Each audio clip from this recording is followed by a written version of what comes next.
안녕하세요. 리서치 에이전트입니다. AI 시대의 심장이 정말 더 빨리 뛰려면요. 이젠 완전히 새로운 혈관이 필요하다고 합니다. 오늘은 바로 그 차세대 혈관, 광전송 기술하고 그 기술의 가장 핵심인 CPU에 대해서 아주 자세히 한번 알아보겠습니다. 네, 바로 이 한마디에서 모든 게 시작됐다고 해도 과언이 아니죠. 엔비디아의 젠슨 황 CEO가 말했잖아요. 세상을 놀라게 할 칩. 근데 그 성공 여부가 사실은 칩의 연산 능력 그 자체가 아니라 데이터를 얼마나 빨리 옮기느냐에 달려 있다는 겁니다. AI가 똑똑해지면 똑똑해질수록 칩들 사이를 오가는 데이터 양이 어마어마해지겠죠. 그러다 보니까 기존의 도로가 꽉 막혀버리는 거예요. 이 병목 현상이 바로 지금 AI 시대가 마주한 가장 큰 숙제라고 할 수 있습니다. 그리고 오늘 우리가 이 문제를 풀 열쇠, 바로 CPU 기술의 모든 것을 한번 파헤쳐 보겠습니다. 오늘 우리가 함께 살펴볼 내용들입니다. 먼저 AI 시대의 병목 현상이 도대체 왜 이렇게 큰 문제인지부터 시작해서요. 그 해답으로 떠오른 CPU 기술의 정체가 뭔지 알아볼 거고요.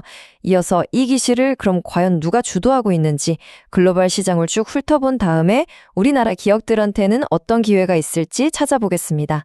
그리고 마지막으로 투자의 관점에서는 어떤 점들을 생각해 봐야 할지까지 꼼꼼하게 짚어보겠습니다. 자, 첫 번째 파트입니다. AI 시대의 새로운 병목 현상. AI 모델이 갈수록 똑똑해지고 또 거대해지면서 처리해야 할 데이터의 양은 정말 상상을 초월할 정도로 늘어나고 있습니다. 진짜 문제는 이 엄청난 양의 데이터를 옮기는 통로, 그러니까 기존에 쓰던 데이터 전송 방식이 그 속도를 도저히 따라가지 못하고 있다는 점이에요. 이 슬라이드를 보시면 현재의 문제와 미래의 해답이 아주 명확하게 보입니다. 왼쪽에 있는 구리 배선, 그러니까 전기로 신호를 보내는 방식은 우리가 수십 년 동안 써왔던 아주 익숙한 기술이죠. 하지만 데이터 양이 폭발적으로 늘어나니까 열은 막 뜨거워지고 신호는 자꾸 왜곡되는 말 그대로 명백한 물리적 한계에 부딪힌 겁니다. 그 대안이 바로 오른쪽에 있는 광 인터커넥트, 즉 빛을 이용한 통신입니다. 빛은요, 전기보다 훨씬 적은 에너지로 비교도 안 될 만큼 빠르고 많은 양의 데이터를 손실 없이 전달할 수가 있어요. AI 성능을 좌우하는 보이지 않는 전쟁터가 바로 이 데이터 통로인 셈이죠. 아니 그럼 어떻게 전기가 아니라 빛으로 통신을 한다는 걸까요? 두 번째 파트에서는 바로 이 구리에서 빛으로의 전환을 가능하게 만드는 핵심 기술, CPU에 대해서 자세히 알아보겠습니다. CPU를 이해하려면 먼저 실리콘 포토닉스라는 개념부터 알아야 합니다. 이름은 좀 어려워 보이지만 원리는 생각보다 간단해요. 우리가 흔히 아는 그 반도체 칩 있잖아요. 그 위에 빛을 다루는 기라고 부품들을 아주 작게 새겨 넣는 기술입니다. 말하자면 반도체 위에서 빛으로 마법을 부리는 기술, 이렇게 생각하시면 쉬울 것 같아요. 이 기술 덕분에 칩 안에서는 전기 신호 줬다가 밖으로 나갈 땐 광신호로, 또 들어오는 광신호는 다시 전기신호로 자유자재로 바꿀 수 있게 된 겁니다. 자, 여기서 한 단계 더 나아간 최종 진화형이 바로 CPU, 즉 코패키지드 옵틱스입니다. 핵심은 이름 그대로예요. 코패키지드, 그러니까 함께 포장한다는 거죠. 방금 설명드린 그 실리콘 포토닉스 기반의 광학 엔진을 AI 칩 바로 옆에다가 그냥 찰싹 붙여서 하나의 패키지로 묶어버리는 겁니다. 이게 왜 그렇게 혁신적이냐면 데이터가 이동하는 거리를 거의 0에 가깝게 줄여버리기 때문이에요. 비유하자면 고속도로 톨게이트를 싹 다 없애고 목적지로 순간 이동하는 것과 같은 효과를 내는 거죠. 전력 소모나 지연 시간은 확 줄고 속도는 폭발적으로 늘어나는 겁니다. 시장의 움직임은 정말 빠릅니다. 이 타임라인을 보시면 이게 무슨 먼 미래 얘기가 아니라는 걸 바로 아실 수 있을 거예요. 바로 내년 2025년부터 1.6테라급 실리콘 포토닉스 모듈 양산이 본격적으로 시작되고요. 2020년에는 CPU 기술이 본격적으로 도입되면서 시장이 폭발적으로 성장할 것으로 전망됩니다. 불과 1, 2년 안에 데이터 전송 기술의 패러다임이 우리 눈앞에서 완전히 바뀌게 되는 겁니다.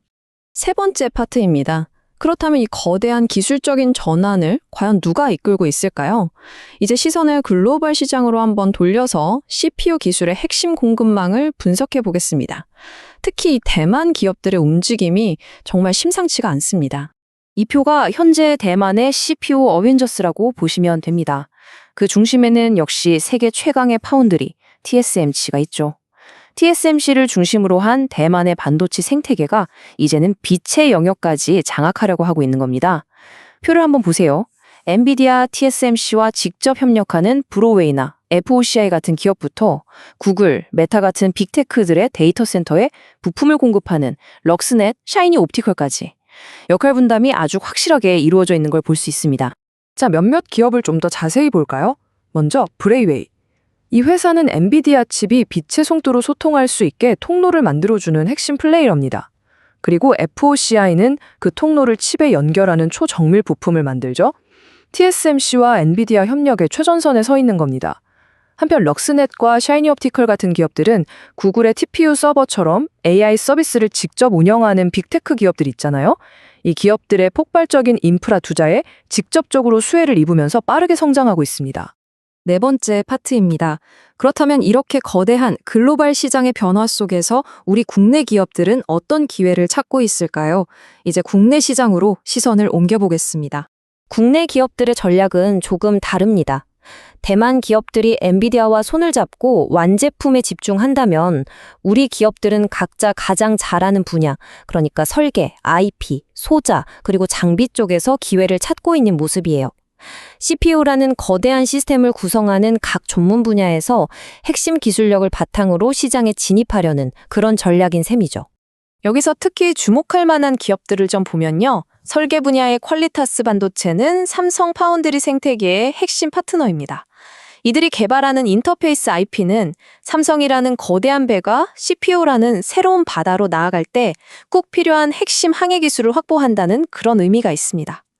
또 광원 분야의 QSI는 광통신의 심장이라고 할 수 있는 레이저 다이오드 원천 기술을 가졌고요. 장비 분야의 한미반도체는 CPU 패키징에 필수적인 초정밀 본딩 기술로 새로운 시장을 준비하고 있습니다. 자, 이제 마지막 파트입니다. 이렇게 빠르게 변화하는 CPU 시장, 투자자의 관점에서는 어떻게 바라봐야 할까요? 이 자료에 담긴 리스크와 전략적인 조언들을 정리해 보겠습니다. 만약 투자를 생각하신다면 반드시 짚고 넘어가야 할 리스크들입니다. 첫째, 대부분 관련 기업들이 아직 성장 초기 단계라서 변동성이 아주 클 수 있습니다. 마치 작은 배가 큰 파도를 만나는 것과 같아서 단기적인 시각으로 접근하긴 위험이 따를 수 있어요. 둘째, 중국의 저가 공세 역시 잠재적인 위협 요인이고요.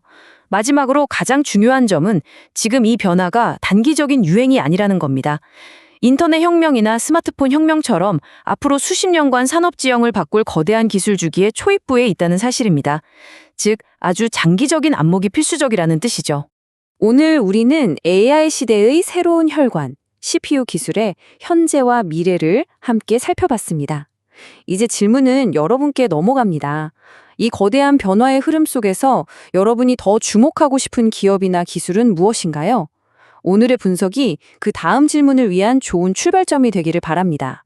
마지막으로 말씀드립니다. 오늘 설명해드린 내용은 특정 기술과 산업 동향에 대한 정보 제공을 목적으로 하며 어떤 경우에도 특정 종목에 대한 투자 권유가 아님을 분명히 밝힙니다.